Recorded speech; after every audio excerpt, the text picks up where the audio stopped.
Sebenarnya burnout itu bagaimana sih cara membedakannya dengan kelelahan biasa gitu loh?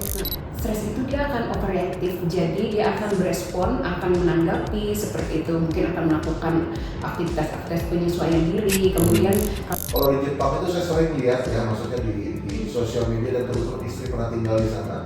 Sesuatu yang umum kalau misalnya lihat orang udah tidur di depan emperan toko. itu bukan masalah kejiwaan, kadang makanya kita berharap kita bisa solusi jiwa, karena masalah jiwa ini, gangguan jiwa ini kadang bisa mengikis keimanan kita memang. Tidak hanya masalah dari sumber pekerjaan, kadang dari masalah romansa, masalah Ini untuk preventif kita juga mengenali gejalanya maupun untuk kita bisa membantu orang-orang yang kita sayangi di sekitar kita pada waktu kalau sudah ada gejala-gejala ini kita sudah harus mulai aware terhadap ada gejala burnout. Anda tidak bisa memberi dari cangkir yang kosong. Rawat diri Anda terlebih dahulu. Nah, quotes ini sangat relevan untuk tema yang akan kita bahas hari ini. Banyak dari kita terjebak dalam rutinitas pekerjaan, tekanan maupun ekspektasi yang tak pernah berhenti di dalam lingkungan maupun dunia kerja. Nah, akibatnya burnout, gangguan kesehatan mental, ketidakseimbangan hidup menjadi hal yang semakin umum terjadi belakangan ini. Nah, hari ini kita akan bicara mengenai burnout, kesehatan mental di tempat kerja, work-life balance, olahraga, self-care, dan lain sebagainya sebagai langkah preventif untuk menjaga kesehatan mental. Bersama saya kembali lagi ada Dr. Yanti. Nah, kita akan belajar bersama-sama dengan Dr. Yanti mengenai tema ini. Bagaimana Dok mengenai kesehatan mental di tempat kerja, burnout. Ini istilah yang kita sering banget sekarang dengar di TikTok, di sosial media. Lu tahun 90-an saya nggak pernah dengar istilah burnout itu. Tapi sekarang istilah ini sudah semakin berkumandang. Nah, pertanyaan saya, apakah memang ini adalah gejala psikologi yang normal atau gejala psikologi yang hanya terjadi di belakangan ini saja kah? Ataukah memang dari dulu hal ini sudah eksis gitu? Silakan. Oke, tentunya dari dulu ini mungkin sudah eksis, tapi sekarang menjadi awareness kita menjadi lebih lah kepada kondisi ini, betul.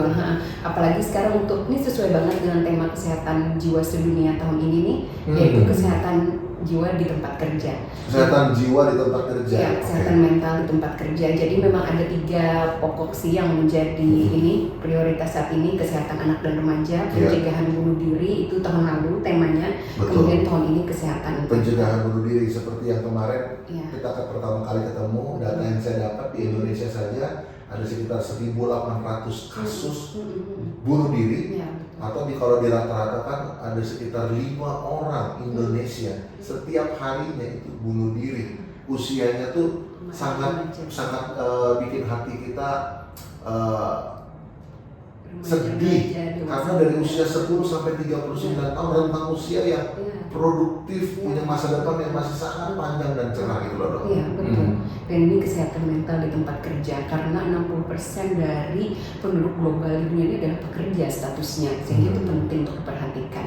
Kemudian untuk burnout sendiri, jadi kondisi burnout ini adalah sebenarnya dia adalah kondisi stres yang berkepanjangan sehingga menimbulkan kelelahan baik itu fisik dan emosional, dan dia bersifat destruktif akhirnya. Destruktif, menghancur.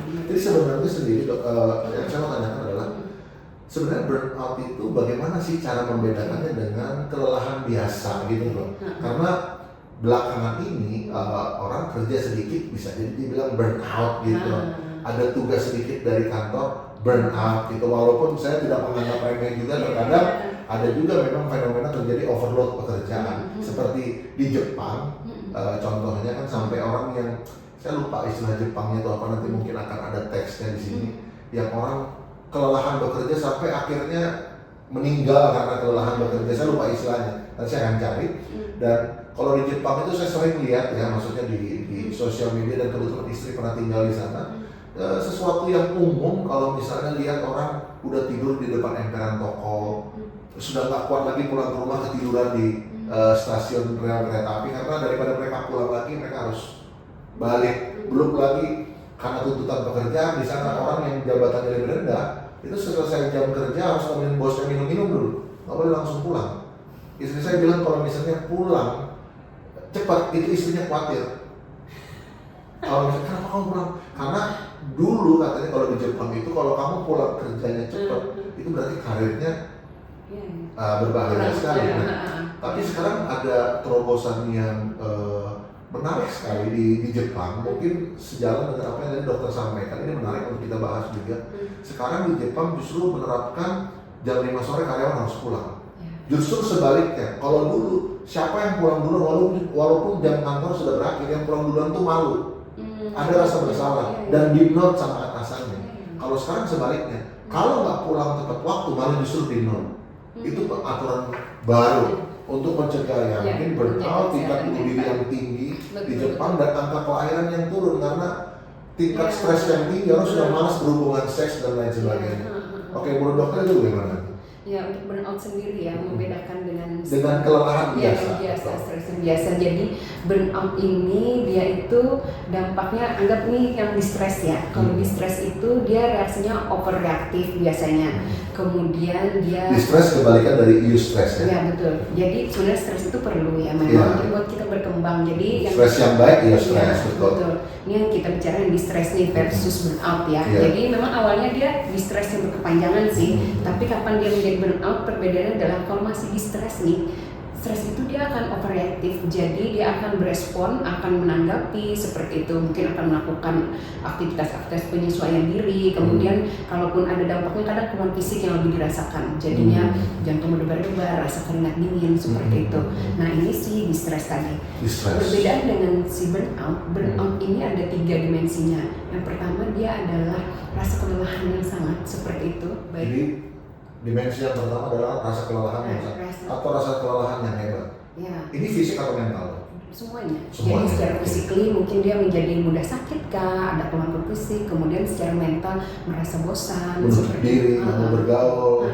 Nah itu dimensi yang kedua, jadi sinisism dia mulai sinis kayak gitu. Jadinya sinis, jadi mulai tadi menaik diri orang lain, menganggap kayaknya nih paling kalau kerjaan begini nggak akan berhasil kayak gitu. Victim mentality apakah termasuk dari burnout juga? Victim mentality itu seperti merasa bahwa dunia jahat, orang lain jahat, apa seperti itu. Kalau itu mungkin bagian dari distorsi kognitif ya. Distorsi kayak gitu.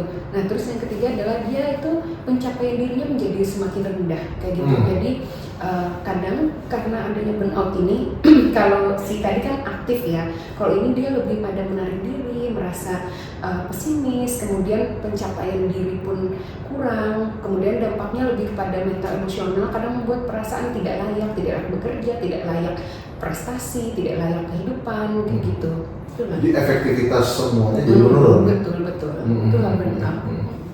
Bahkan ada dari beberapa orang kejadian saya lihat juga pada akhirnya sampai kualitas spiritualnya juga jadi menurun. Betul. Jadi saya ketemu, saya nggak tahu apakah itu burnout atau enggak, karena saya bukan bidang yang saya keahlian saya selalu di situ. Tapi memang saya ada ketemu beberapa teman karena tekanan pekerjaan yang bertubi-tubi, beban pekerjaan, kebetulan dia bisnismen juga, beban pekerjaan, ada tanggungan di bank dan lain sebagainya, habis itu suasana di keluarga nggak kondusif. Nah karena dia sudah dalam depresi yang sangat tinggi itu, akhirnya kualitas spiritual menurun. Yang darinya awalnya rajin ke gereja, jadi akhirnya udah malas-malas ke gereja.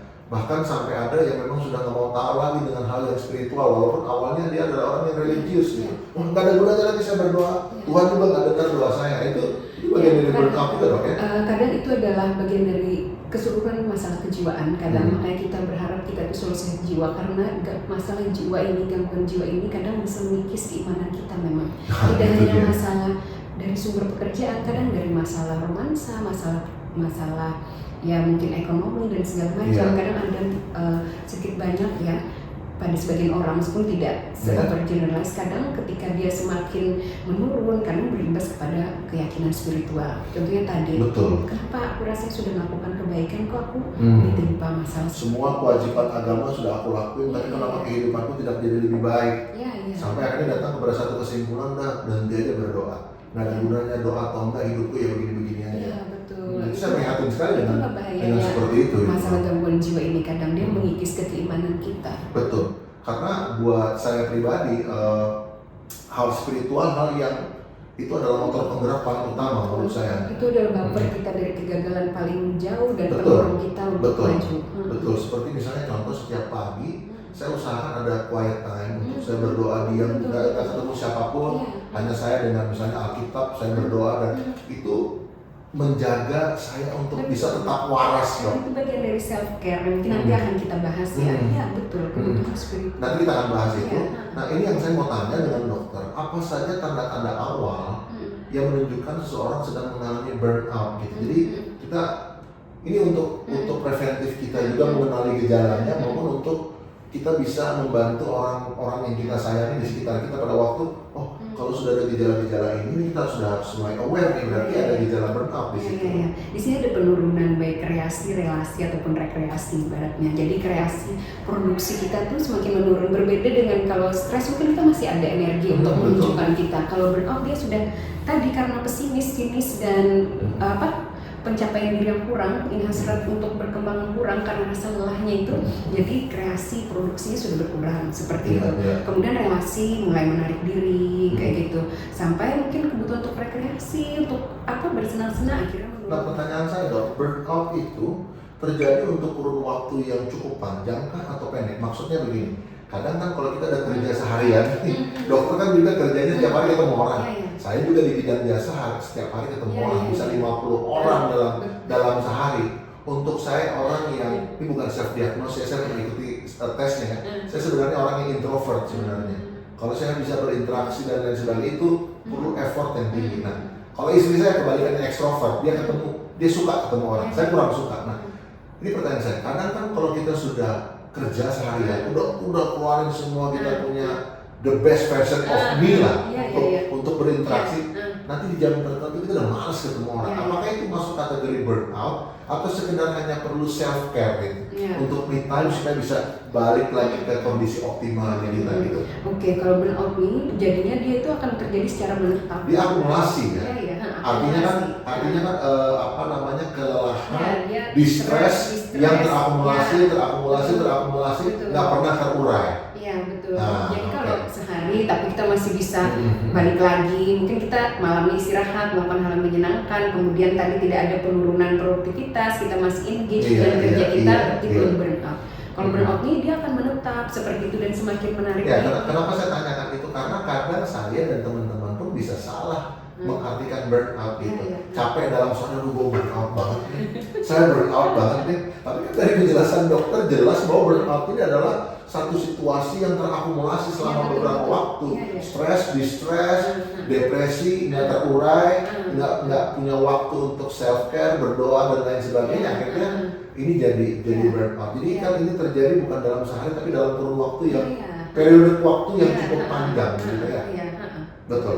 Nah, kalau misalnya kita bicara, karena topik kita kan burnout di tempat kerja. Ini faktor penyebab burnout di tempat kerja. Ini apa saja penyebab utamanya? Nah kan dokter, saya nggak minta dokter untuk cerita case by case, tapi secara general saja, secara keseluruhan saja, kira-kira ada faktor-faktor apa saja yang dokter temukan dalam kasus dokter menangani pasien, kenapa pasien ini bisa mengalami burnout di tempat kerja begitu? Apa penyebab yang paling general, yang paling umum terjadi? Pada dasarnya itu dia akan selalu multifaktorial ya, karena manusia ini holistik. Jadi kalau di tempat kerja setidaknya kita lihat dari organisasinya, bagaimana visi misi organisasi itu, kemudian dari si pekerjanya sendiri, baik pekerja, atasan, bawahan seperti itu, dan pekerjaannya sendiri kayak gitu.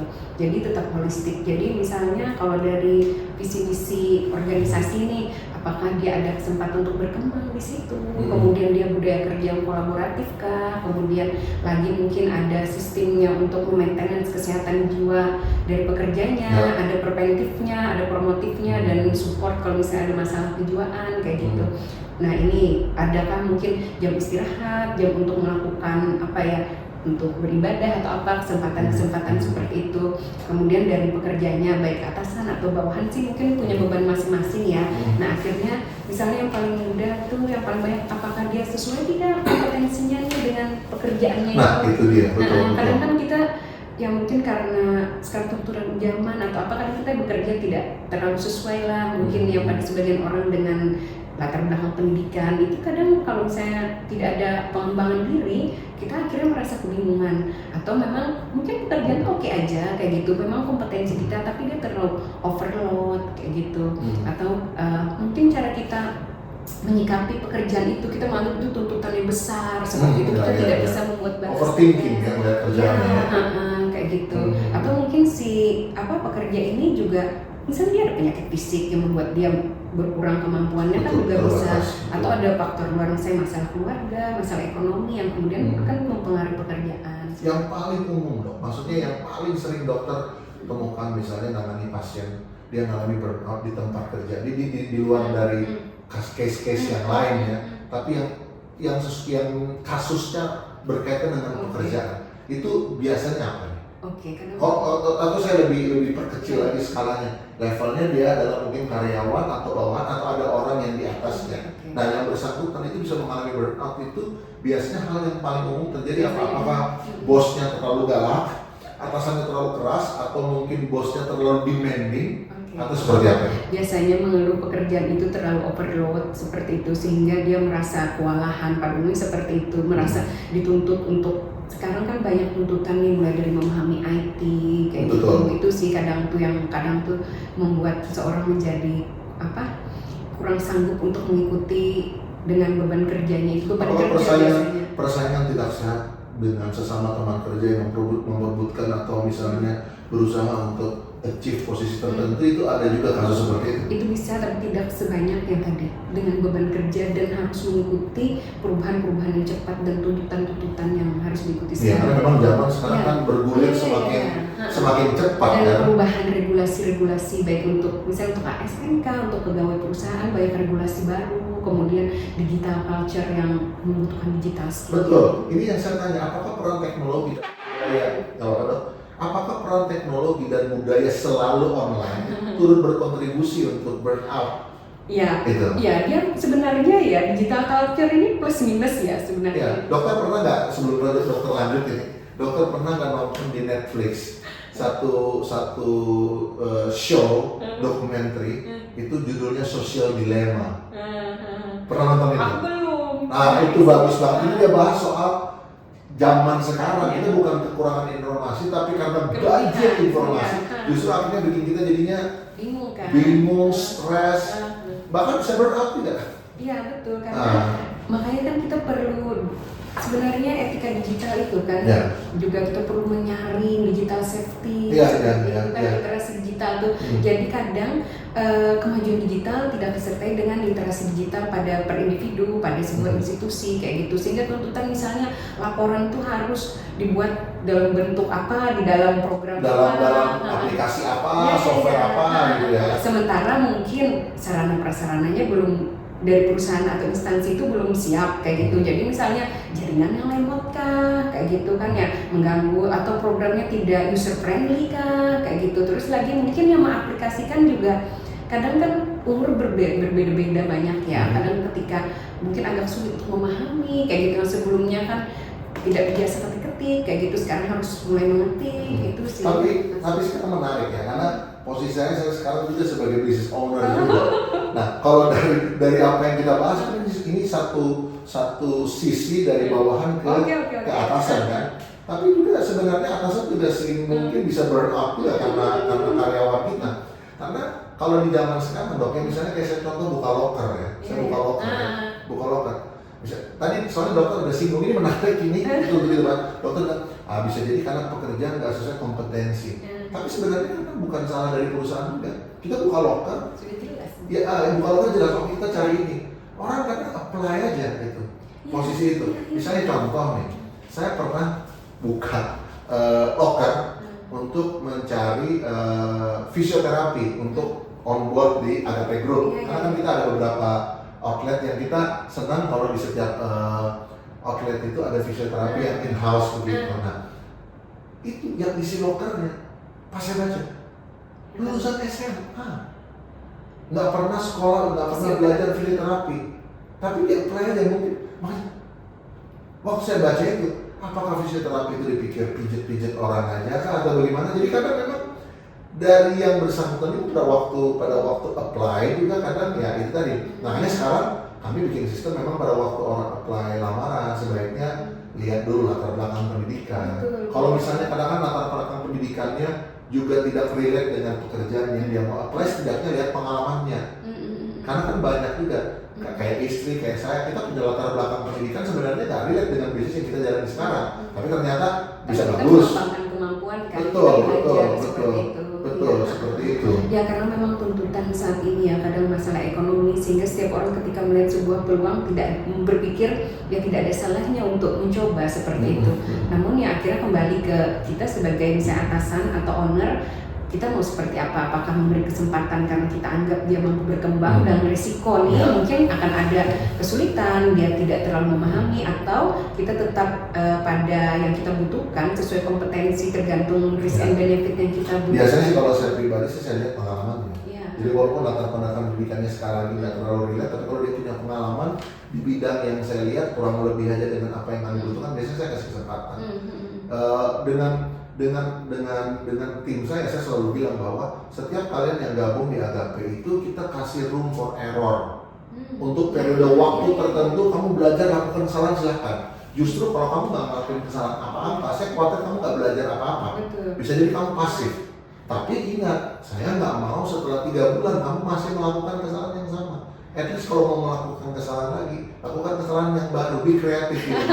Karena kalau lakuin kesalahan baru berarti belajar hal yang baru. Melakukan kesalahan tapi perlu memaknai dari kesalahan itu yang ya, betul, belajar dari kesalahan. Jadi jangan, tapi memang kami sediakan room for error. Ya, tidak mungkin tidak ada error karena manusia tidak sempurna, tapi perlu memaknai dari errornya itu apa perbaikan yang bisa kulakukan, belajar dari situ. Betul. Nah, untuk mengatasi masalah burnout, kita juga sering dengar istilah mengenai life work balance.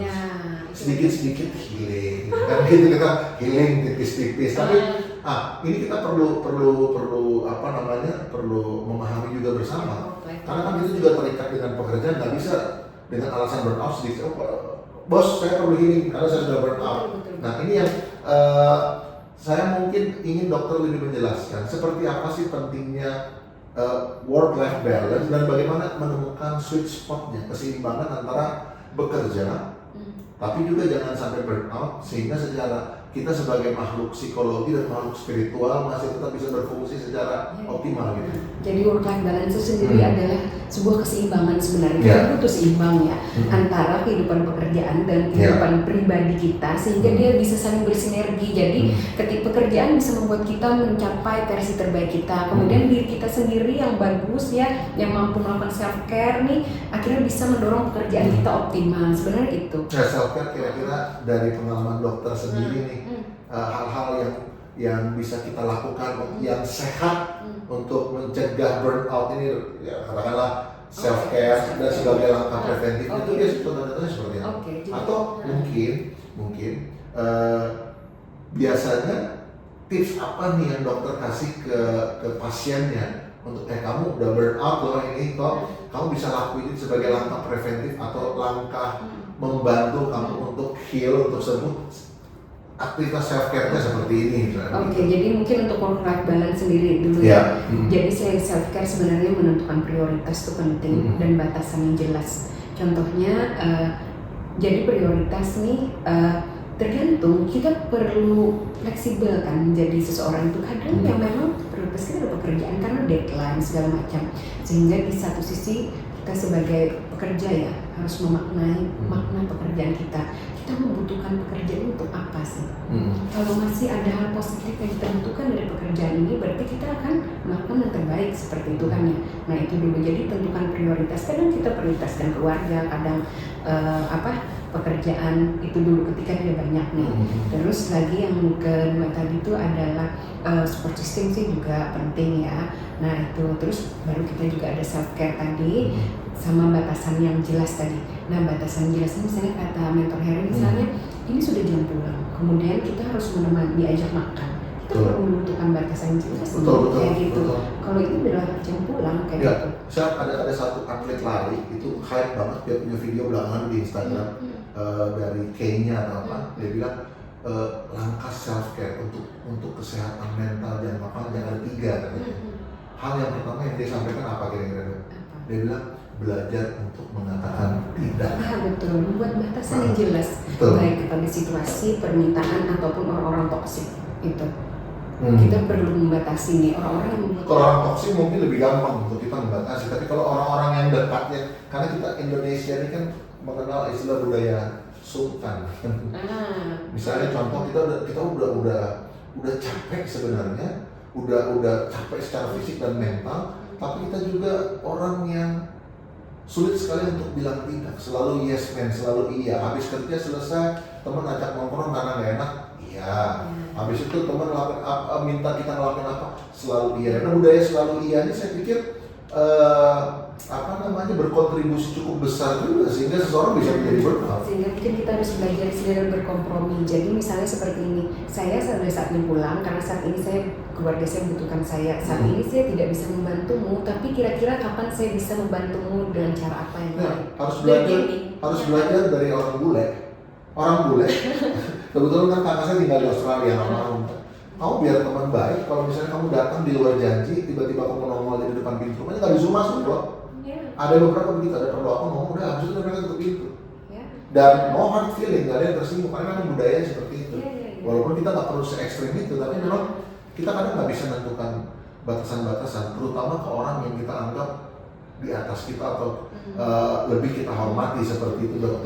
Sehingga akhirnya juga perlu support sosial nih teman untuk kita berbagi. Nah itu tadi, kemudian juga self care. Contoh self care seperti yang Mentor Heri tanyakan ini, sebenarnya self care itu langkah-langkah yang bisa kita lakukan untuk memenuhi kesejahteraan kita ya. Jadi kalau bisa dibagi-bagi nih, dia itu ada kebutuhan fisik, kita punya banyak kebutuhan, kita coba penuhi lah sesuai yang mampu kita lakukan. Kebutuhan fisik berarti tidur yang cukup, kemudian ada makan yang seimbang seperti itu, kemudian olahraga itu kan ya itu kebutuhan fisik. Kemudian kita punya kebutuhan psikologis, misalnya mengembangkan hobi, ada me time, itu perlu kadang hobi sesuatu yang secara subjektif membuat kita senang meskipun tidak setiap hari kayak gitu, tapi ada. Nah gini dong, ini yang menarik. Topik kita hari ini kita nggak bisa keluar dari topik itu. Topik kita adalah bagaimana menjaga kesehatan mental di tempat kerja. Nah, yang berkewajiban menjaga kesehatan mental itu orang pertama adalah first person adalah kita. Karena tempat kerja, culture-nya, budayanya itu nggak bisa berubah. Nah, kalau di Agape, ini saya cerita sedikit ya. Di Agape ini banyak benefit kerja di Agape. Kenapa? Karena kita kerja di bidang industri kesehatan atau fitness industry. Jadi kita ada punya gym, ada 2 dan ada beberapa studio pilates. Nah, benefit yang pertama kerja di Agape Group itu biasanya setiap timnya kita di jam kosong, di saat nggak ada kelas atau di saat kosong itu setiap tim manajemen boleh pakai fasilitas olahraganya untuk latihan. Itu benefit yang pertama. Bahkan dulu kami bikin program untuk junior mentor itu untuk memenuhi KPI-nya untuk siap sebagai pelatih sebagai pelatih begitu kita kasih jam terbang dengan melatih timnya kita untuk periode waktu tertentu basic training sehingga nanti ke depan kita punya tim bisa latihan secara mandiri tanpa didampingi pelatih. Dan kami juga izinkan setiap jam makan siang itu bisa dibagi waktunya untuk makan siang dan istirahat tidur siang. Di kantor kami sediakan matras untuk jam 12 sampai jam 1 kamu bagi aja waktunya karena take nap kan nggak perlu 1 jam, take nap itu 20 menit power nap sampai 30 maksimal. Boleh makan siang setelah itu tidur supaya efektif kerjanya gitu. Walaupun ya pada akhirnya nggak banyak yang memanfaatkan fasilitas kesehatan olahraga itu. Seperti ada istilah kan ada tikus yang mati di gudang beras, ini anak-anak ini nih. Kadang sampai capek motivasi harus latihan, orang lain datang ke Agape biar mahal mau latihan, kalian gratis nggak mau latihan karena kesel juga. Tapi that's the fact. Nah, tapi saya bukan mau bahas itu. Nah, yang jadi menarik adalah yang saya mau tanyakan adalah tempat kerja nggak semua orang bisa beruntung kerja di tempat sekondusif sekondusif itu. Berusaha untuk menciptakan lingkungan kerja yang fun dan kondusif. Karyawan boleh datang pakai baju apa aja, cara pakai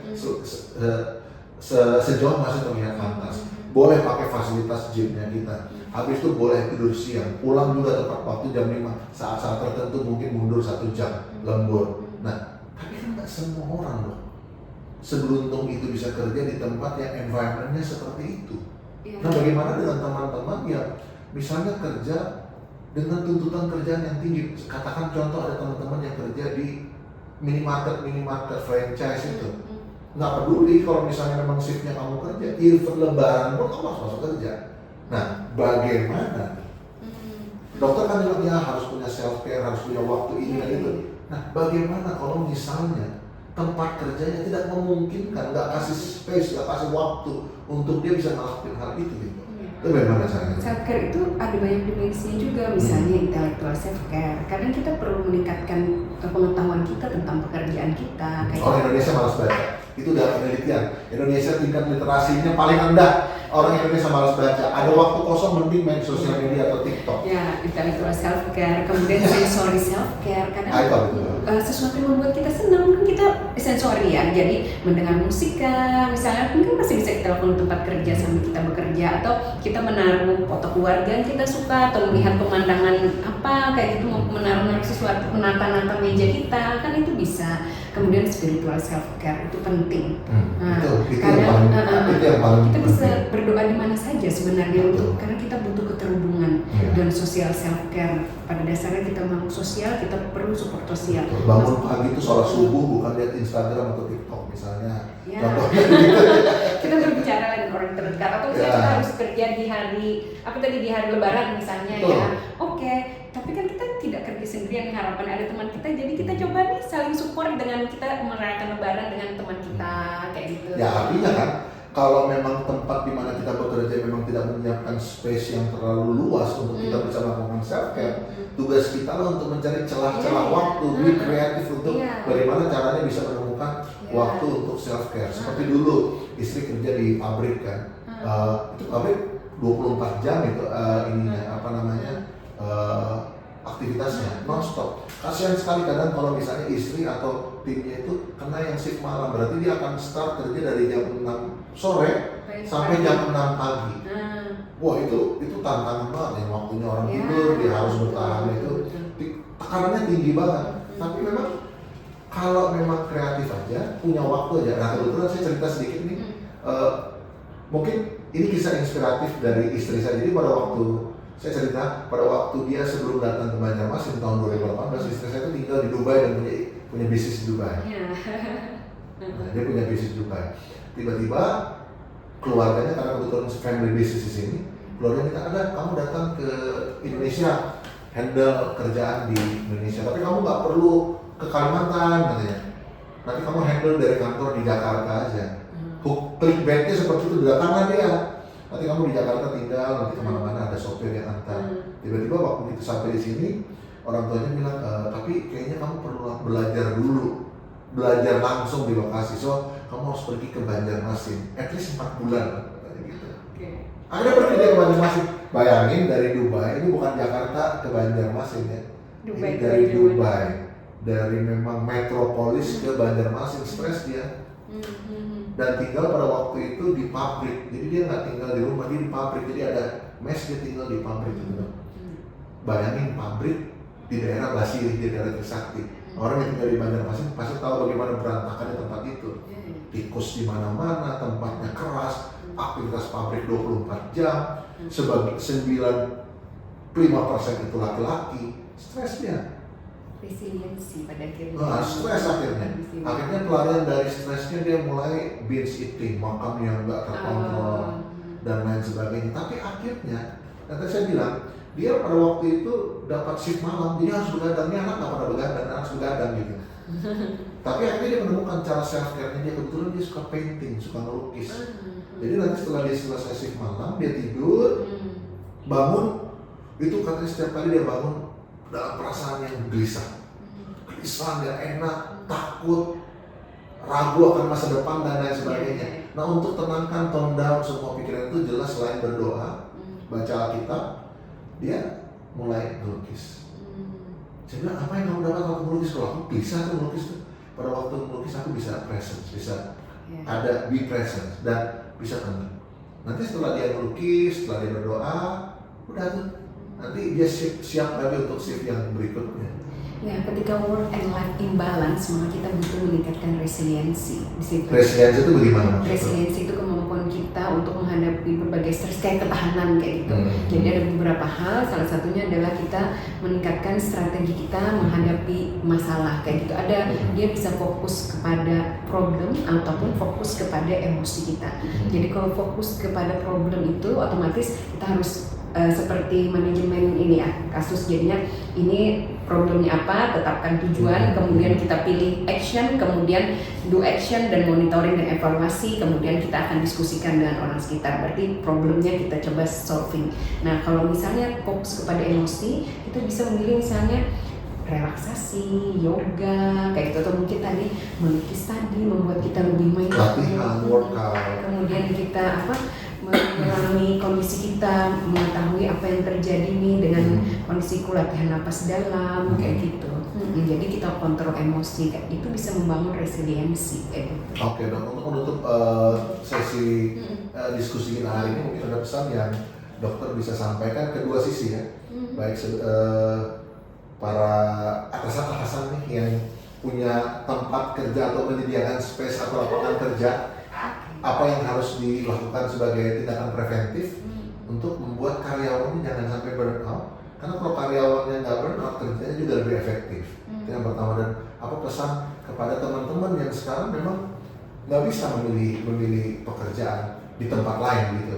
Inilah pekerjaan yang space yang Tuhan sediakan untuk dia kerja di tempat itu. Bagaimana untuk dia bisa menjaga pikirannya tetap waras, nggak sampai burnout. Oke, jadi mungkin untuk atasan atau untuk keseluruhan ya dunia kerja, kita mungkin perlu prevent, cegah jangan sampai ada hal yang menjadi masalah di tempat kerja kita yang mungkin mengganggu kesehatan jiwa pekerja ataupun kita sendiri sebagai atasan. Contohnya bullying, kemudian tuntutan yang tanpa disertai apresiasi yang berimbang dengan tidak kolaboratif kayak gitu. Kemudian promote, jadi mungkin ada nih pemeriksaan kesehatan jiwa berkala seperti itu, atau mungkin kita ada acara akhir-akhir tahun gathering, kemudian untuk menciptakan bonding juga kan. Dan kemudian support kalau memang ada masalah dan kejiwaan pada pada staf kita atau pada kita, tidak ada masalah untuk kita terhubung dengan tenaga lebih profesional. Kemudian bagi teman-teman yang mungkin saat ini sedang burn out seperti itu, mungkin kita perlu mengevaluasi kembali nih tentang pilihan kita, tentang pekerjaan kita. Tidak salahnya sebenarnya untuk kita memikirkan kita mau stay or go dengan pekerjaan ini kayak gitu. Kita perlu lihat kebutuhan kita terhadap pekerjaan ini apa, kemudian plus minus dari pekerjaan ini apa. Jika kita masih banyak positifnya dibandingkan negatifnya, kita akan coba bertahan dengan cara apa? Tadi dengan melakukan hal-hal yang membuat hal-hal yang self care kecil-kecil yang bisa membuat kita bertahan. Fokus kepada hal-hal yang baik yang kita bisa lakuin. Betul. Ya kan, jangan fokus pada hal-hal yang negatif itu terus ya. Kemudian tadi membuat prioritas. Kemudian lagi kita gunakan support system kita seperti itu. Oke. Jadi teman-teman, burnout itu ternyata ketidakseimbangan hidup, dan ini bukan hanya masalah individu, ini sudah masalah kolektif juga yang membutuhkan perhatian serius dari semua pihak. Jadi seperti apa yang kita bahas hari ini, burnout itu kita bisa cegah, kita bisa melakukan tindakan-tindakan preventif sehingga stres atau distress itu tidak terakumulasi selama kurun waktu yang cukup panjang, yang mengakibatkan kita secara mental itu terganggu. Dan seperti apa yang Dr. Yanti sampaikan di podcast sebelumnya juga, kalau mental state-nya kita sudah terganggu, itu nanti akan efek kita punya fisik, itu akan efek kita punya kehidupan spiritual.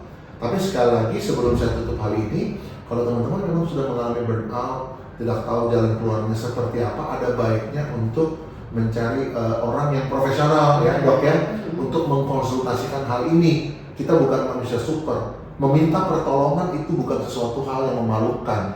Buat sebagian orang mungkin budaya kita kadang laki-laki nggak boleh nangis, laki-laki nggak boleh cengeng, apalagi laki-laki nggak boleh tuh curhat sama dokternya, perempuan itu terlihat lemah. No. Semua kita bukan manusia super, semua kita masih perlu orang lain. Doa saya dan Dr. Yanti supaya teman-teman di luar sana tetap mengalami kesehatan spiritual, mental, dan fisik yang optimal. Terima kasih. Live through